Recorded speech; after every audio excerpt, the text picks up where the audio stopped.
നമസ്കാരം, കൊട്ടാരക്കര മീഡിയയിലേക്ക് സ്വാഗതം. ഇന്ന് ജനുവരി 15, പാലിയേറ്റീവ് കെയർ ദിനം.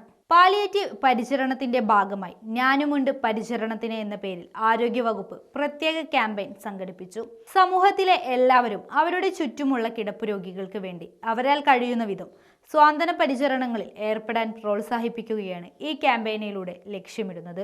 ഇതിന്റെ ഭാഗമായി കൊട്ടാരക്കര നഗരസഭയുടെ ആഭിമുഖ്യത്തിലും രക്ഷയുടെ ആഭിമുഖ്യത്തിലും കൊട്ടാരക്കരയിലെ വിവിധയിടങ്ങളിൽ സേവന സഹായങ്ങളും ധനസഹായങ്ങളും നൽകുകയുണ്ടായി. ഇന്ന് ജനുവരി 15 പാലിയേറ്റീവ് ദിനത്തിൻ്റെ പാലിയേറ്റീവ് ദിനാചരണങ്ങളുടെ തുടക്കം കുറിക്കുന്ന ദിവസമാണ്.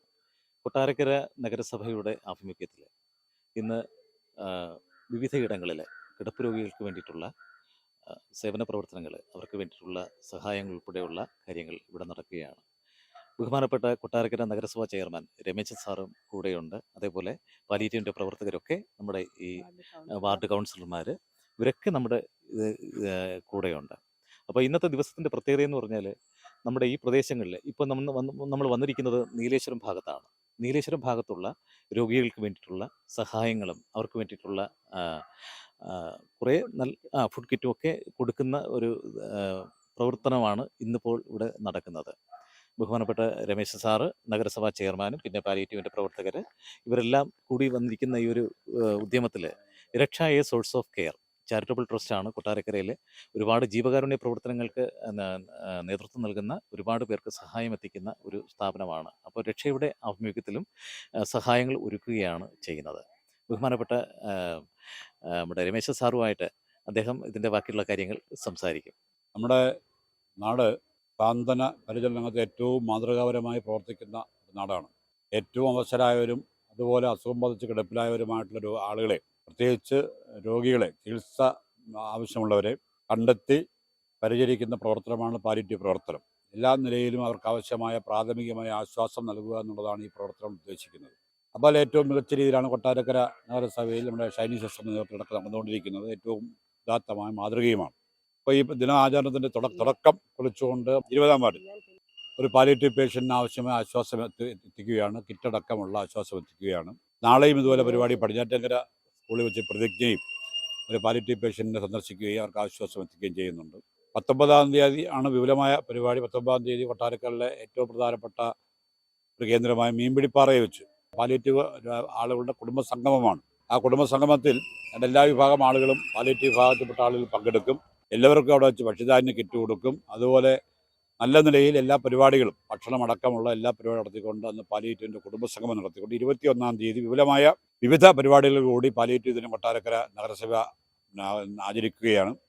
ഈ ദിനാചരണ പരിപാടികൾക്ക് എല്ലാം സ്വാന്തനമേകുന്നത് സർക്കാരിൻ്റെയോ മുനിസിപ്പാലിറ്റിയുടെ മാത്രം ഫണ്ടല്ല. മുനിസിപ്പാലിറ്റി നല്ല ഫണ്ട് വെക്കുന്നുണ്ട്, സർക്കാരിൻ്റെ വിഹിതമുണ്ട്.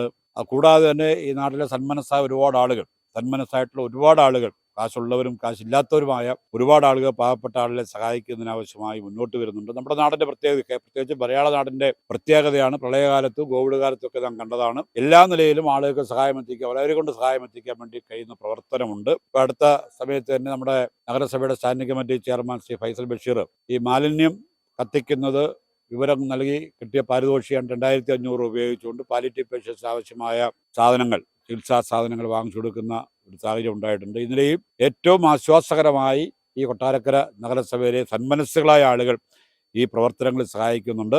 ഇതിനാവശ്യമായ എല്ലാ നേതൃത്വവും ഇവിടെ പാലിയേറ്റീവ് നേഴ്സായിട്ടുള്ള ഷൈനി നടത്തുന്നുണ്ട്. നെടുമങ്കാവ് PSC ഉണ്ട്, കൊട്ടാരക്കര താലൂക്ക് ആശുപത്രി സെക്കൻഡറി തലമുണ്ട്. അതുപോലെ നഗരസഭാ കൗൺസിലർമാരും അടക്കം എല്ലാവരും ഇക്കാര്യത്തിൽ വളരെ ഏറ്റവും പ്രശംസനീയമായ പ്രവർത്തനമാണ് നടത്തിയത്. ഞങ്ങളെ ഒക്കുന്ന സഹായം എല്ലാവർക്കും ചെയ്യുക എന്നുള്ളതാണ് ഞങ്ങളുടെ ലക്ഷ്യം.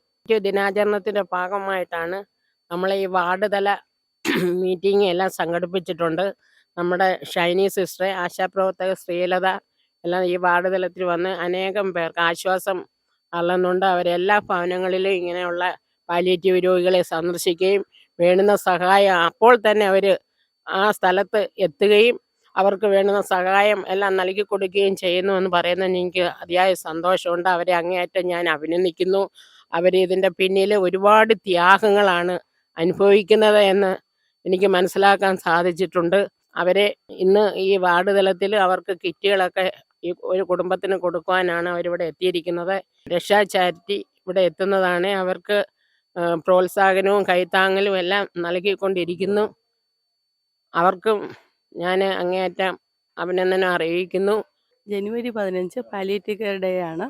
അതിന്ന് നമ്മുടെ മുനിസിപ്പാലിറ്റിയിൽ ചെയർമാൻ, വാർഡ് കൗൺസിലർ, രക്ഷയുടെ ചാരിറ്റി പ്രവർത്തകർ, ആശാ വർക്കർ എല്ലാവരും കൂടെ ചേർന്ന് ഇന്ന് ഞങ്ങളൊരു പാലിയേറ്റീവ് രോഗിയുടെ വീട്ടിൽ ആചരിക്കുകയാണ്. ഈ രക്ഷാ ചാരിറ്റിക്കാർ നമുക്ക് ഒരുപാട് ഹെൽപ്പ് ചെയ്യുന്നുണ്ട് നമ്മുടെ മുനിസിപ്പാലിറ്റിയിൽ.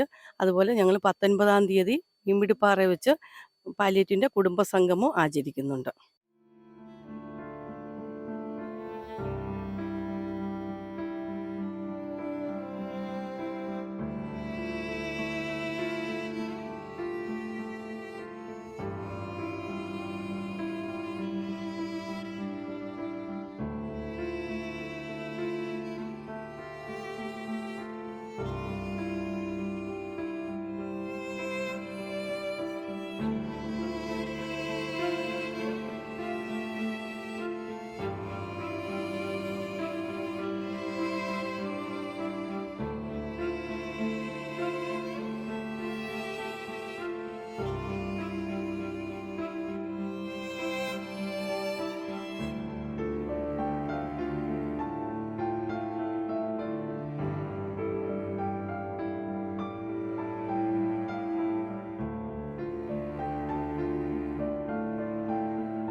ഇവിടെ എൻ്റെ മോൻ്റെ ബുദ്ധിമുട്ട് കൊണ്ടും ഞങ്ങളിപ്പോൾ ജീവിക്കുന്ന വലിയ ബുദ്ധിമുട്ടില്ല. ഇപ്പോൾ ഒത്തിരി ബുദ്ധിമുട്ടില്ല ഞാൻ ഇപ്പോൾ ജീവിക്കുന്നത്. വാടക പോലും ഇപ്പോൾ കൊടുക്കുന്നില്ല. 2 മാസത്തെ വാടകയായി കൊടുത്തിട്ട് എല്ലാം കൊണ്ടും കഷ്ടപ്പാടും ദുരിതങ്ങളും. എനിക്ക് ഒന്നുമില്ല. ഇനിയിപ്പോൾ എനിക്ക് എവിടെയെങ്കിലും 2 സെൻറ്റ് വസ്തു മതി. ഒരു മാടം അടിച്ചു കൂട്ടിയാലും കിടക്കാം. സത്യം അത്രയ്ക്ക് ഞാൻ ഇപ്പോൾ കണ്ണുനീരില്ല. ഉറങ്ങിയിട്ട് ദിവസങ്ങളായി. 2 പേർക്കും ഇതുപോലുള്ള ദുരിതങ്ങൾ ഉണ്ട്.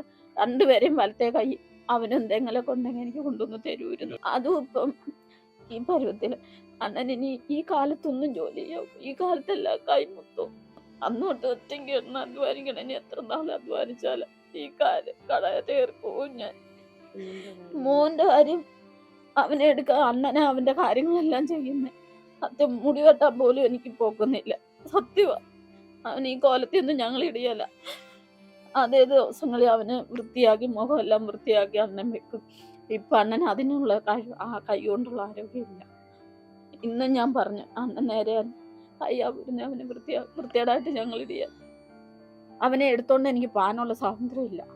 സത്യം പറയാം. ഒരു വിഷയം ചേച്ചി ഓരോന്ന് വിളിച്ച് പറഞ്ഞാൽ എനിക്ക് ഇവനെയും കൊണ്ട് പാൻ ഒക്കുന്നില്ല. മറ്റെല്ലായിടവും ഞാൻ കൊണ്ടുപോകുന്നത്. എല്ലായിടവും കൊണ്ടുപോയി അവന് ഓരോന്നൊക്കെ ഞാൻ കാണിക്കും. ഇപ്പം എന്നെ കൊണ്ട് ഒക്കുന്നില്ല. അവനും അവനും പൂണ്ട് കിടക്കുക. നമ്മൾ എനിക്ക് ഏറ്റവും കൂടുതൽ വേണ്ടത് എനിക്ക് 2 സെൻറ്റ് വസ്തുവാണ്. വാടക കൊടുക്കാനുള്ള നിവൃത്തി എനിക്കില്ല. സത്യം പറയാം. ഈ വീട്ടിൽ നിന്നൊന്നും മാറി താമസിക്കാൻ ഒത്തിരി ഞാൻ ആഗ്രഹിക്കുന്നുണ്ട്. പറ്റുന്നില്ല എനിക്ക്. എവിടെ പോയാലും വാടക അഡ്വാൻസ് ചോദിക്കുന്ന 20. എനിക്ക് പാങ്ങില്ല. ഇത്രയ്ക്ക് ഞാൻ കിടന്നു ദുരിതപ്പെടും. ഇപ്പം ഏറ്റവും കൂടുതൽ ഒത്തിരി ഇതുവരെ ഞാൻ ഓർത്ത് ജീവിച്ചു പോകുന്നു. ഇപ്പം എന്നെ കൊണ്ട് ഒക്കുന്നില്ല. സത്യം. എന്നും കണ്ണീര് മാത്രം. ഇപ്പം ഈ വാർത്ത കണ്ടിട്ട് ഞങ്ങളെ സഹായിക്കാൻ ആരെങ്കിലും ഉണ്ടെങ്കിൽ വരുക. എൻ്റെ മോനെ ഓർത്തെങ്കിലും അത്രയ്ക്ക് ദുഃഖത്തില്ല. സഹായിച്ച വലിയ ഉപകാരം. ഇപ്പൊ എന്നെ സഹായിച്ച വലിയ ഉപകാരം. കടങ്ങളുടെ മേളിൽ കടവും ഞാനിപ്പം.